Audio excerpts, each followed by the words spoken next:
Start, bench, cut these 3 Penn State running backs in college. Can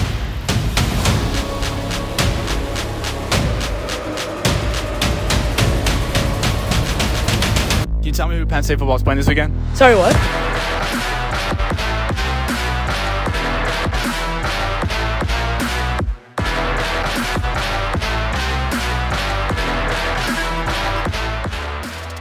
Welcome back into the Penn State Pulse. I'm your host, Dylan Dawson. Penn State has an enormous Game 7 this weekend as they travel to Madison for another tough road test, this time against the Wisconsin Badgers, a team that has really started to hit their stride recently. And of course, this game is sandwiched right between a chaotic Game 6 at USC and the looming Game 8 matchup with the Buckeyes in Beaver Stadium. We'll kick off at 7:30 Eastern Time on NBC. And the spread is sitting at PSU by 6.5 right now on this thing. According to Andrew Banstra, sorry if I'm saying that wrong, I believe he just covers Wisconsin. But according to him, Wisconsin is 10-1 in their last 11 night games in Camp Randall Stadium. This has trap game written all over it, guys, but so much so that it almost cancels out, if that makes sense. Penn State's coming off a big emotional win, obviously at USC. They're also coming off of a bye week, and PSU hasn't typically performed well in that situation under Franklin. And then you have the look-ahead factor with the Ohio State tilt coming up. Trap games, in my opinion, are called that for a reason. They're a trap. You don't see them coming. There's just no way that PSU's players and especially staff are overlooking this thing. I'm not saying they're going to go in there and dominate. This is a tough opponent and an extremely tough environment that the Nittany Lions are entering into, and it should be a dogfight.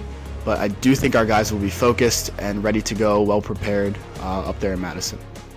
This team is road tested to an extent as well, which also makes me feel a bit better about this one, as they topped both West Virginia and USC on the road this season thus far. In order for Penn State to win this game, I think we need to see a big performance from the wide receivers. Tyler Warren has been picking up more and more attention from defenses as the season has progressed. After his monster performance against USC, I think that's kind of shifted now to where he's not a guy that you need to game plan for. As a defensive coordinator, he's the guy. So we're going to start seeing teams trying to chip him at the line a bunch, double team him, maybe even bracket him when he's lined up out wide. And that should be starting this weekend with Wisconsin. I think we'll see Wisco stack the box when they can to try and defend the run as well, and they'll leave their cover guys out there in space with the PSU wide receivers. So I think this game comes down to the execution from Drew Aller and the wide receivers. They should be presented with quite a bit one-on-one situations. So can they win them? I think that comes down. A lot of this game comes down to that. I also think this could be a pretty big game from the backs in the pass game. Nick Singleton in particular, of course, with his explosiveness. I think Kotelnicki will really push for Singleton in the pass game this Saturday. Again, due to the attention that Tyler Warren will be garnering, that should open up opportunities for other guys. And that pass game should be there for the backs, just leaking out into the flats, maybe little screens, dink and dunk that could turn into a big play with a guy like Nick Singleton. I had mentioned earlier that Wisco is starting to hit their stride. This needs to be taken with a grain of salt because they didn't exactly play the top of the conference in that stretch. Purdue, Rutgers, Northwestern, by the way, for those wondering. That was their last 3. In that stretch, though, the Badgers put up 39 points per game and allowed 5.3. They've really had the run game on another level in particular, going from 194 team rush yards per game in their first 4 games to 245 in their last 3. And most of that success can be attributed to running back Taui Walker, who is my first player on the Badgers to watch. So let's jump into this segment starting with Walker. I don't really need to tell you how good he is. I'll just give you his stat lines from his last 3 games. 4.9 yards per carry, 94 yards, and 3 touchdowns versus Purdue. 8.3 yards per carry, 198 yards, and 3 touchdowns versus Rutgers. And then last weekend versus Northwestern, he went 126 yards on 5.5 yards per carry.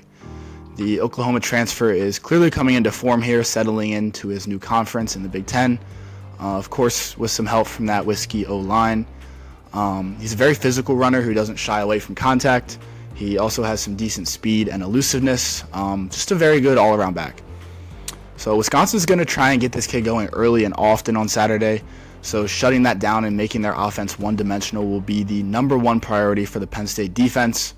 Wisco has had a healthy amount of explosive plays in the pass game this season, but most of those have been play action, just kind of playing off of the run game, drawing the defense in and then leaking a guy out in the flat on a wheel route or something, and just kind of playing off of the run game, getting guys open based on that. I think if Braedyn Locke is forced to just drop back and go head-to-head with PSU secondary, we will see a very good showing on the defensive side of the ball for Penn State. And that is the next name that we'll be looking at, which is Wisconsin quarterback Braedyn Locke.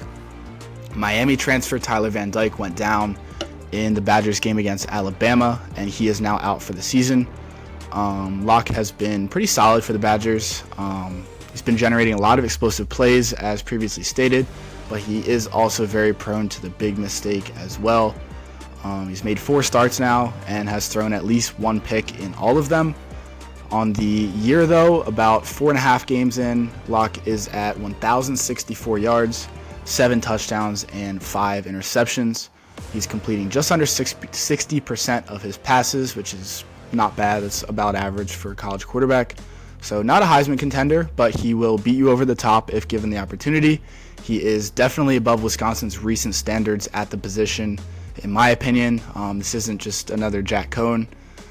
Wide receiver, Vinny Anthony II is their big play guy. He has just 13 catches on the season, but for 314 yards and 2 touchdowns, that is 24.2 yards per catch, folks. He's also a dynamic return man for the Badgers. He lines up back there at both kick return and punt return at times. Anthony is averaging 32 yards per kick return, and he took one back. Can't think of which game off the top of my head, but he took one back like 75 yards in one of those games. Linebacker, Jaheim Thomas, that's the first guy we'll mention on that defense. He is their top tackle guy. He has 43 total tackles so far this season, as well as a sack and a tackle for loss.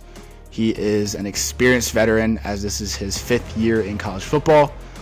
Just his first with Wisconsin, though. He began his career at Cincinnati, and after 3 years there, transferred to Arkansas. And then last year in Fayetteville, he posted 90 total tackles, 7 tackles for loss, and 3.5 sacks. So he's been a productive guy for a while now. And he now finds himself in Madison, where he's leading that big physical defense. The other guy on that defense that's definitely worth mentioning is safety Hunter Wohler. Speaking of tackles, this guy had his fair share of them last season. 120 total tackles posted in 2023 with the Badgers for Wohler, along with 6 tackles for loss, 6 passes defense, 2 interceptions, and a sack. Very productive guy in Wohler as well. He's continuing that productive trend in 2024, as he has already posted 37 tackles, 6 passes defense, and a tackle for loss. He was playing in the box a ton last year, and they still line him up there on occasion, but the Badgers staff has sort of allowed him to sit back in coverage and make more plays on the ball in the pass game this year. And he's definitely made a significant step up in that department. So let's jump into some game predictions now. I'm not going to lie, this has been a pretty hard game for me personally to get a read on, but let's see how close we can come here. First up, Wisconsin's defense in particular has been on a heater recently, as previously mentioned. They have allowed 232 total yards of offense on average in their last 3 games. So I'm going to say that Penn State basically doubles that this Saturday with 450 plus yards of total offense for the Nittany Lions. All right. Next, I also mentioned that Wisconsin quarterback Braedyn Locke has been struggling with those interceptions, at least 1 in all 4 of his starts. If Penn State can shut down the run, especially early in the game, they will be able to pin their ears back and just go after this kid. Locke is bottom 10 in all of college football quarterbacks in completion percentage when throwing under pressure. He's completing about 38.5% of his passes when under pressure. So I think guys like Abdul Carter, Zane Durant, and Dennis Sutton, they'll be able to make this a pretty uncomfortable game for Braedyn Locke, and we will see that pay off on the back end with 2+ interceptions for the Penn State defense.